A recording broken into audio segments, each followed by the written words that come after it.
I'm sitting in a police station at 11 p.m. on a Tuesday, watching through a two-way mirror as my mother-in-law sobs into her hands while her daughter paces like a caged animal, and I feel absolutely nothing. No guilt. No regret.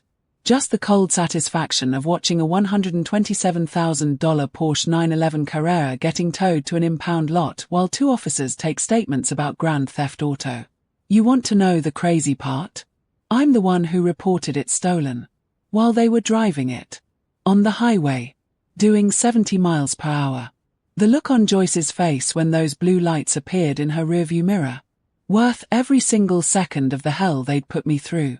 But to understand how I got here, how I became the kind of person who could do something this cold and calculated, I need to go back to 3 weeks ago.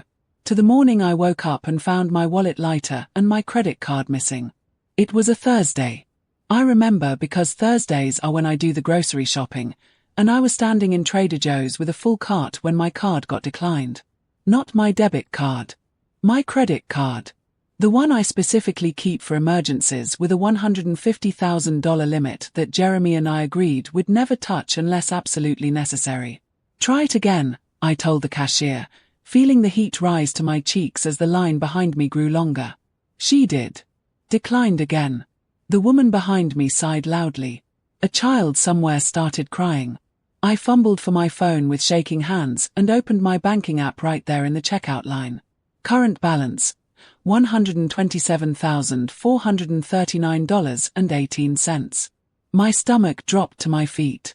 Someone had spent nearly every penny of our available credit. Yesterday. In a single transaction. I'm so sorry, I stammered to the cashier, abandoning my cart and practically running out of the store. My hands were trembling so badly I could barely unlock my car. I sat in the driver's seat in the Trader Joe's parking lot, staring at that number, trying to make sense of it. $127,439.18.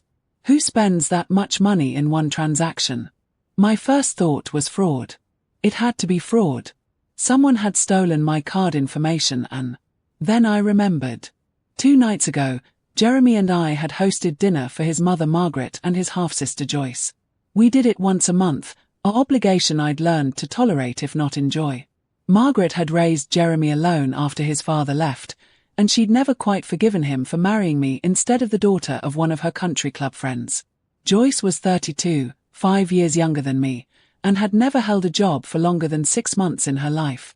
Margaret called it finding herself. I called it being professionally unemployed while Mommy paid for everything. I'd left them in the living room while I went to get dessert from the kitchen. My purse had been on the entryway table. And when I came back, Margaret was standing near it, adjusting her scarf. No, I whispered to myself in the car. No, she wouldn't. But even as I said it, I knew she would. The question was whether Jeremy would believe me. I called him immediately. He answered on the 3rd ring, his voice bright and distracted. Hey babe, what's up? I'm just heading into a meeting. Someone spent $127,000 on my credit card. Silence. Then, what? Yesterday. A single transaction. Jeremy, I think it was your mother. The silence that followed was different. Colder. Anna, that's a serious accusation. I know. But she was here Tuesday night. She was near my purse. And who else would? My mother wouldn't steal from us. The way he said it. So certain.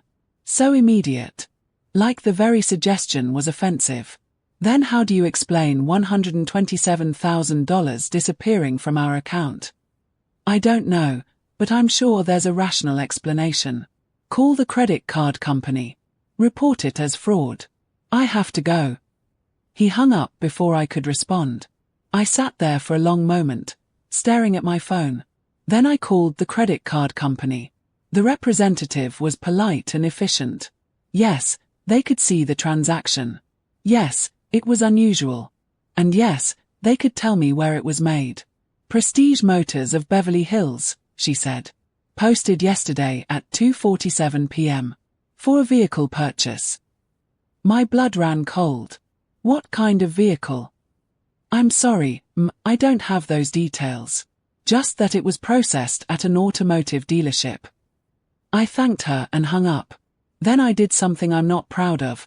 I called the dealership directly. Prestige Motors, this is Brandon speaking. Hi, yes, I'm calling about a purchase made yesterday on my credit card. I just need to verify the details for my records. I made my voice light, casual, like this was routine. Sure thing. Can I get the last 4 digits of the card? I gave them to him. Heard him typing. Okay, yes. That was for the 2024 Porsche 911 Carrera. Beautiful choice, by the way. Is the recipient enjoying it? The recipient. Not me. Someone else. Actually, I said carefully, can you tell me whose name is on the registration? More typing. Joyce Williams. Is there a problem with? I hung up. Just pressed the end button and sat there in my car in the Trader Joe's parking lot, watching people load groceries into their trunks, living their normal lives while mine imploded. Margaret had stolen my credit card and bought her daughter a Porsche. A $127,000 Porsche. Using my money. I want to pause here because I need you to understand something. I need to know I'm not alone in this. Have you ever been betrayed by family? Have you ever felt that specific kind of pain when someone who's supposed to love you treats you like you're nothing? Drop a comment below and let me know where you're watching from, your city, your state, wherever you are in the world. Because what I'm about to tell you gets so much worse before it gets better, and I need to know there are people out there who understand. Hit that like button if you're already feeling this in your chest, that tight anger that comes with betrayal. And subscribe because you need to hear how this ends. You need to hear what I did next. This is just the beginning. I drove home in a daze.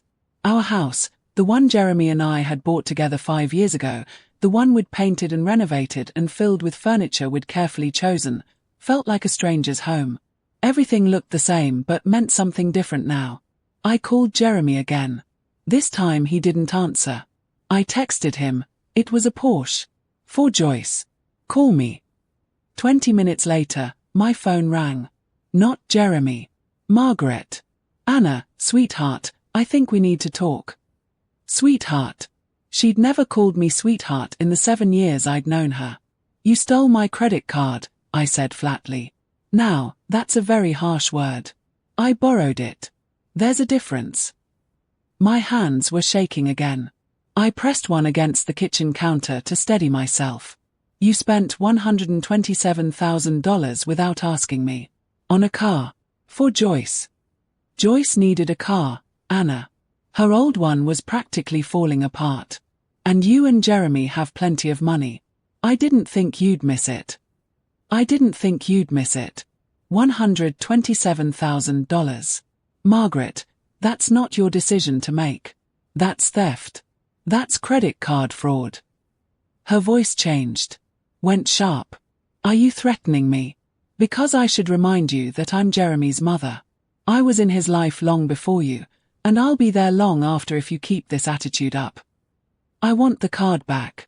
And I want you to return the car. She laughed. Actually laughed.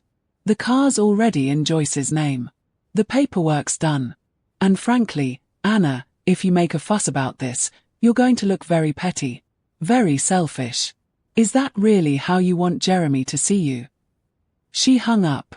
I stood in my kitchen, in the house I'd helped buy, holding a phone that had just delivered a threat wrapped in sugar, and something inside me cracked. When Jeremy came home that night, I was waiting at the kitchen table with printed statements from the credit card company, the dealership's information, everything. We need to talk about your mother, I said. He sighed. Set down his briefcase. Loosened his tie. Anna, she called me. She explained everything. She stole from us. She made a mistake. She thought she'd asked me about it and I'd said yes. There was miscommunication. I stared at him. She didn't ask you. She's lying. My mother doesn't lie. Then I'm lying. Is that what you're saying? Jeremy rubbed his eyes. He looked tired. He looked like I was the problem. I'm saying that this is clearly a misunderstanding, and we can work it out like adults. Joyce needed a car. Mom helped her get one. Yes, she should have asked first, but nothing. Jeremy, she stole $127,000 from us. From you, he corrected quietly. It's your credit card. Your name on the account. The words hung there between us. So that makes it okay. I whispered. That makes it your problem to solve with her. I'm not getting in the middle of this. He picked up his briefcase and walked upstairs. I sat at that kitchen table until midnight, alone, understanding with perfect clarity that I was on my own. The next morning, I called the credit card company again. Explained the situation. Asked about my options.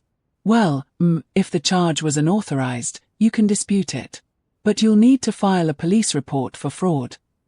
And if I do that, then we'll reverse the charges, and the police will investigate. But I should warn you, if this is a family member, things can get complicated. Complicated. That was one word for it. I thanked her and hung up. Sat with my coffee getting cold, thinking, if I filed a police report, Margaret would be investigated for credit card fraud. Joyce might lose the car. Jeremy would never forgive me.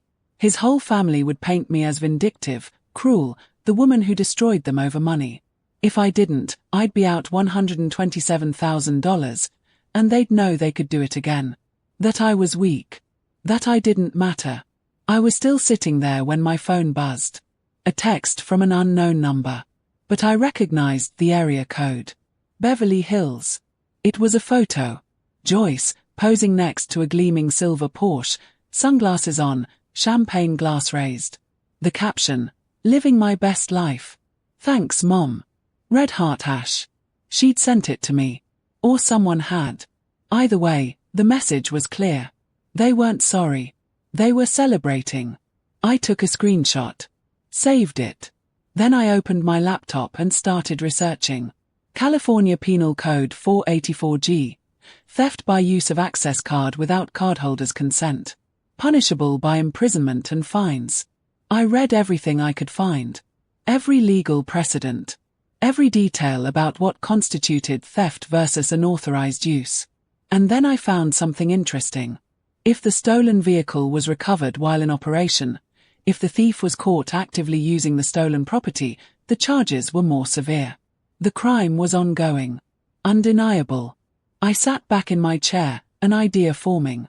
Joyce had posted photos of herself with that Porsche every single day for a week. At brunch spots. At beach parking lots. Always geo-tagged. Always showing off. She was predictable. Vine. Constantly broadcasting her location. I opened Instagram and started tracking her patterns. She posted from the same places, drove the same routes. Every Saturday, brunch at the Ivy. Every Sunday, beach day in Malibu. Always between 11 a.m. and 2 p.m. It was Friday. Tomorrow was Saturday. I made a decision. Saturday morning, I woke up before Jeremy. Left him a note saying I was meeting a friend for breakfast. Then I drove to the Ivy at 10:30 and parked where I could see the valet station. At 11:15, the silver Porsche pulled up. Joyce stepped out, laughing at something, handing her keys to the valet. She was wearing designer sunglasses and a dress that probably cost more than my monthly groceries. I waited until she was inside. Then I called the police. I need to report a stolen vehicle, I said, my voice steady. A 2024 Porsche 911 Carrera. Silver. License plate. I read off the number from the photos Joyce had posted. And when was it stolen? The purchase was made with a stolen credit card on the 15th. My credit card. I just located the vehicle. The dispatcher took my information. Told me to stay on the line. I could hear her typing, calling it in. We have units in the area. Can you confirm the current location? I gave them the address of the Ivy. Please stay where you are. Officers will need to speak with you. I stayed. Watched Joyce through the restaurant window, sipping mimosas, taking selfies. 20 minutes later, 2 police cars pulled up. I got out of my car and met them in the parking lot. Showed them my ID. My credit card statement. The police report I'd filed online that morning. That's the vehicle, I said, pointing to the Porsche. One officer radioed for the registration information. The other asked me questions. When had I noticed the card missing? Had I authorized this purchase? Did I know who was in possession of the vehicle? I answered everything clearly, calmly. I'd rehearsed this. The registration came back. Joyce Williams. Address in Beverly Hills. Is she inside? The officer asked. Yes. They went in. I stood in the parking lot, my heart hammering, watching through the window as they approached Joyce's table. I couldn't hear what was said, but I saw Joyce's face change. Saw her stand up, gesturing, clearly upset. Saw her point at the Porsche. Saw the officers shake their heads. They were explaining that the car was purchased with a stolen credit card. That it was evidence in an active investigation. Joyce pulled out her phone. Called someone. Probably Margaret. The officers waited patiently. Then they escorted her outside. She saw me standing there. Her face went white, then red. You bitch, she screamed across the parking lot. You called the cops on me. One of the officers put a hand on her arm. Please calm down. That's my car. My mother bought it for me. With a stolen credit card. We're going to need you to come to the station to answer some questions. That's when Margaret's BMW screeched into the parking lot. She jumped out like a woman possessed, designer bag swinging from her arm, heels clicking on the pavement. Officers, there's been a terrible misunderstanding. That's my son's wife, she's confused. Are you Margaret Williams? She stopped. Yes. We need you to come to the station as well. You're named in the police report as the person who made the unauthorized purchase. Margaret's face did something complicated. Shock, rage, fear, all cycling through in seconds. Then she turned to me. You vindictive little. The officer interrupted. You'll have a chance to explain everything at the station. Right now, we need to secure the vehicle. They called for a tow truck. Joyce was crying now, mascara running down her face, still screaming about how I was ruining her life. Margaret stood frozen, her phone pressed to her ear. Calling Jeremy, probably. The tow truck arrived. They loaded up the Porsche while a small crowd gathered to watch. Someone was filming. Joyce lunged toward me, but an officer stepped between us. You're going to regret this, Margaret hissed at me. Jeremy will divorce you over this. You'll have nothing. I already have nothing, I said quietly. You made sure of that. They were taken to the station in separate police cars. Joyce was still crying. Margaret was stone-faced, staring straight ahead. I drove home. Jeremy was waiting in the driveway. I'd never seen him that angry. His face was red, his hands were fists, and when I got out of the car, he started yelling before I'd even closed the door. Are you insane? You had my mother and sister arrested. They stole from me. It was a misunderstanding. It was theft, Jeremy. $127,000. Your mother took my credit card and committed fraud. She's my mother. Joyce is my sister. And I'm your wife. The word hung in the air between us. Some wife, he spat. What kind of person does this to their own family? They're not my family, I said. And as I said it, I realized it was true. They'd never been my family. I'd been tolerated. Used. But never family. Jeremy's expression changed.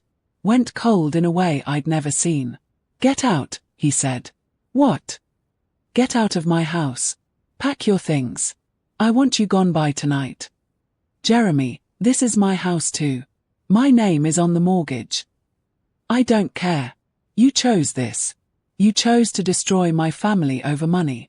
So now you can leave. He went inside and slammed the door. I stood in the driveway, keys in hand, realizing I'd just blown up my entire life. But here's the thing, I didn't feel regret. I felt free. I packed a suitcase. Not everything. Just enough for a few days. I could come back for the rest later, with a lawyer if necessary. Jeremy wouldn't look at me. He sat in the living room, stone-faced, while I moved through our house like a ghost. I stopped at the door. Your mother committed a crime. What would you have had me do? Forgive her, he said without looking at me. Like family does. She didn't treat me like family. Because you never tried to be. That one hurt. Because maybe it was partly true. Maybe I'd never fully opened up to Margaret, never fully trusted her. Then again, maybe I'd been right not to. I left without another word. I checked into a Holiday Inn off the highway and sat on the polyester bedspread, staring at the wall, trying to figure out what came next. My phone was blowing up. Text after text from numbers I didn't recognize. Jeremy's family. Margaret's friends. All of them calling me horrible names, telling me what a terrible person I was. Then one text came through that made me stop. From Jeremy's Aunt Linda, his father's sister.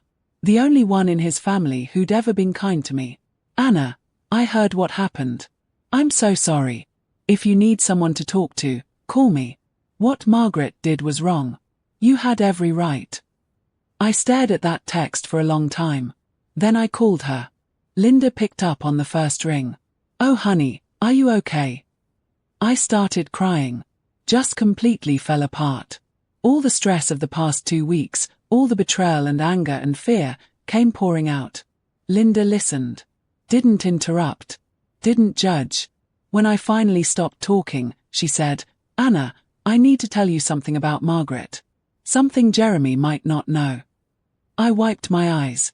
What? This isn't the first time she's done something like this. When Jeremy's father left, there was a reason. Margaret had been stealing money from his business account for years. Spending it on herself, on her lifestyle. When he found out, he tried to make her stop, tried to get counseling. She refused.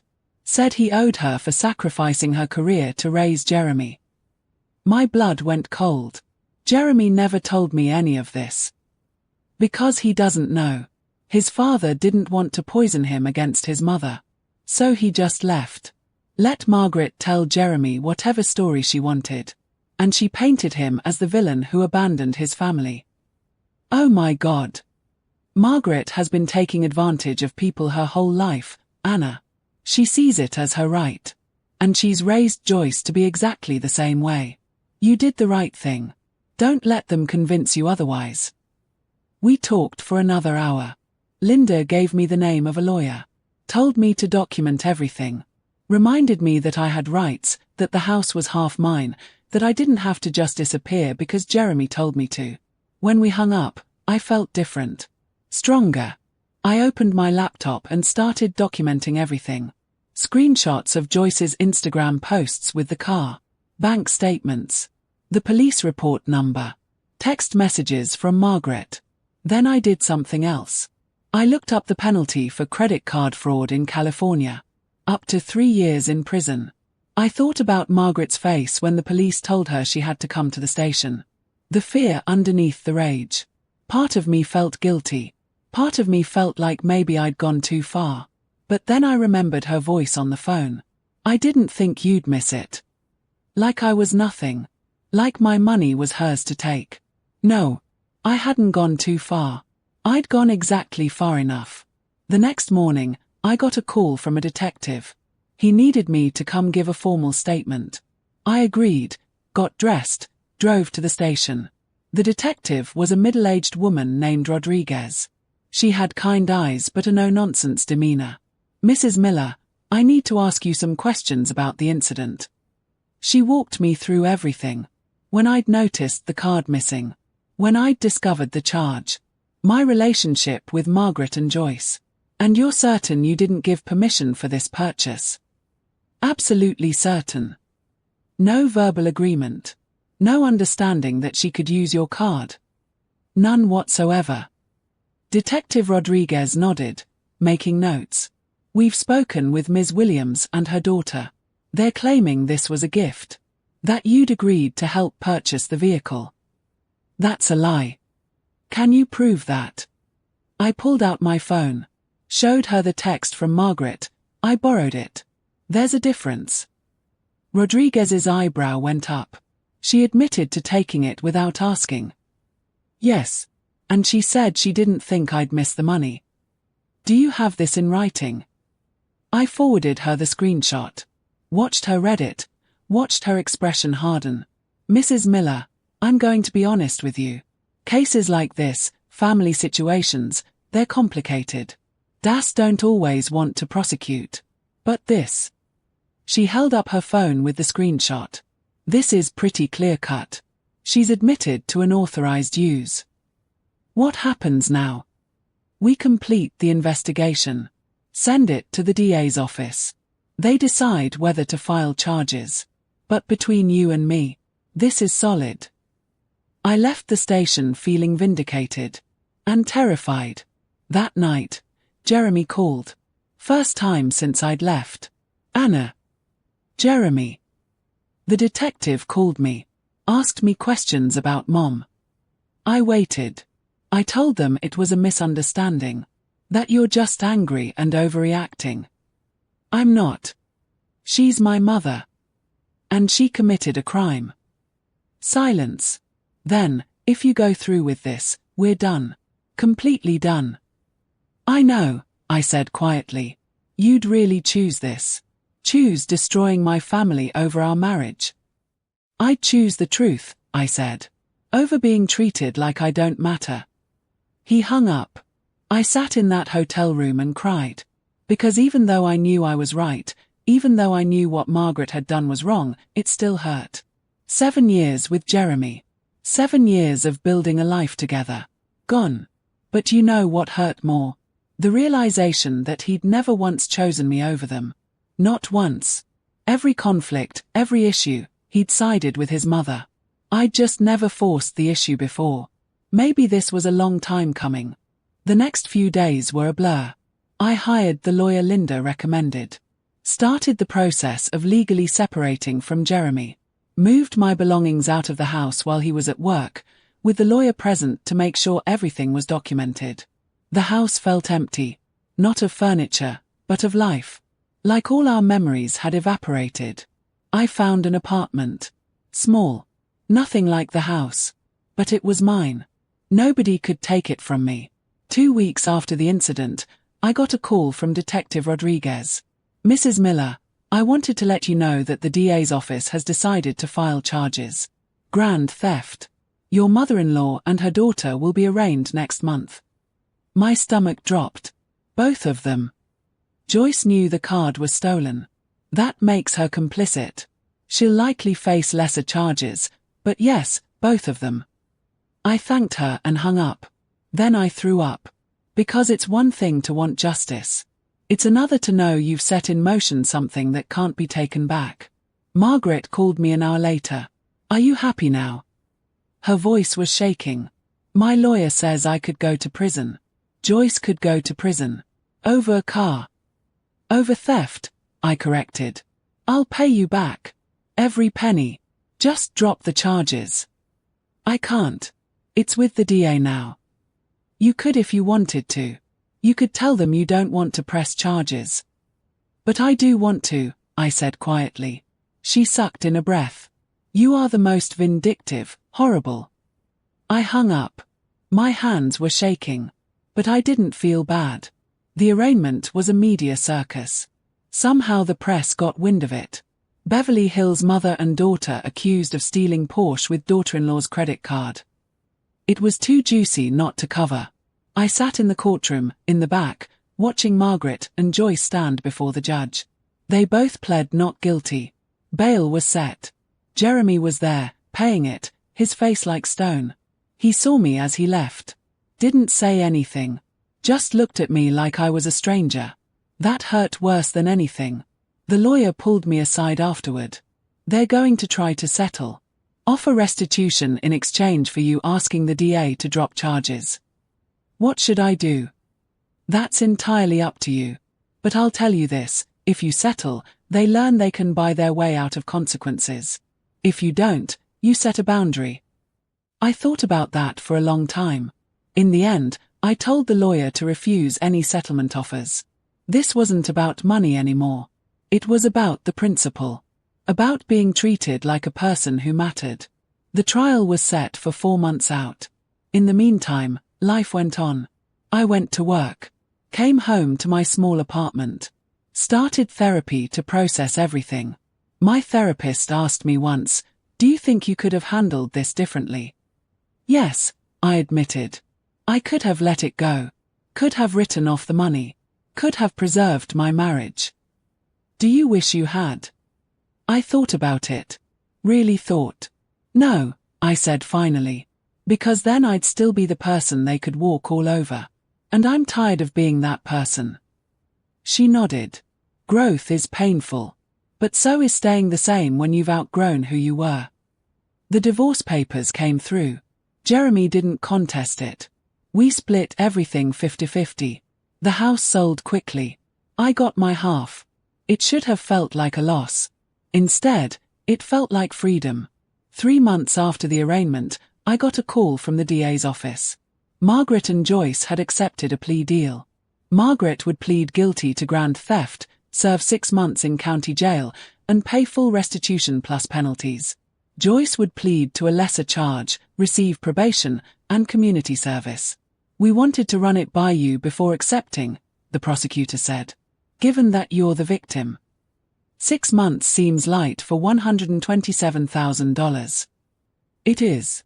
But she has no prior record, and she'll have a felony conviction. That's not nothing. Plus, you get your money back, with interest." I thought about Margaret spending 6 months in jail. About Joyce having a criminal record. About the shame they'd feel, the embarrassment in their social circles. It should have felt like enough. "Accept the deal," I said.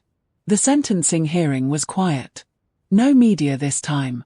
Just me, Margaret, Joyce, Jeremy, and a handful of family members. Margaret stood before the judge, looking smaller than I'd ever seen her. The judge read out the sentence. 6 months. Restitution of $142,337.89 including interest and fees. Joyce got 3 years probation and 500 hours of community service. When it was over, Margaret was taken into custody immediately. She looked back once as they led her away. Not at Jeremy. At me. I couldn't read her expression. Hate. Regret. Fear. Maybe all three. Jeremy left without looking at me. But Joyce stopped in front of me in the hallway. "I hope you're satisfied," she said. "I am," I replied. She looked at me for a long moment. Then, quietly, "Did you ever stop to think that maybe if you'd just been nicer to us, none of this would have happened?" I almost laughed. "Did you ever stop to think that maybe if you hadn't stolen from me, none of this would have happened?" She didn't have an answer for that. 6 months later, Margaret was released. I heard through Linda that she'd moved to Arizona, wanting a fresh start away from the scandal. Joyce still lived in Beverly Hills, but the party photos on Instagram had stopped. She'd gotten a job. An actual job, at a boutique. Linda said she seemed different. Quieter. Jeremy I heard nothing about. We didn't travel in the same circles anymore. As for me, I got my money back. Every penny. Put it toward a down payment on a small house. Nothing fancy. But it's mine. I started dating again. Carefully. Taking my time. Not rushing into anything. And you know what's weird? I'm happier now than I've been in years. Because I learned something through all of this. People will treat you exactly how you allow them to treat you. For 7 years, I'd allowed Margaret and Joyce to treat me like I didn't matter. Like I was less than. Like my money and my feelings and my boundaries were negotiable. And I'd allowed Jeremy to choose them over me every single time, because I was afraid of conflict. Afraid of being difficult. Afraid of being alone. But being alone isn't the worst thing. Being with people who make you feel alone. That's worse. That phone call in the Trader Joe's parking lot, when I saw that charge, when my stomach dropped and my hand shook. That was the moment I decided I was done being small. Done being convenient. Done being the person everyone could take from without consequence. Reporting that car stolen while they were driving it on the highway. Maybe it was petty. Maybe it was vindictive. But it was also the first time in 7 years I'd stood up for myself. And I'd do it again. So that's my story. The greater the betrayal, the stronger the boundaries you learn to build. Now I want to hear from you. Have you ever had to choose between keeping peace and keeping your self-respect? Drop a comment below with where you're watching from, your city and state, and tell me, would you have done the same thing, or would you have handled it differently? If this story resonated with you, if you've ever felt invisible in your own life, hit that like button. And subscribe because I share more stories about finding your strength when life tries to break you. Remember, you teach people how to treat you. Make sure the lesson is worth learning. Thanks for being here.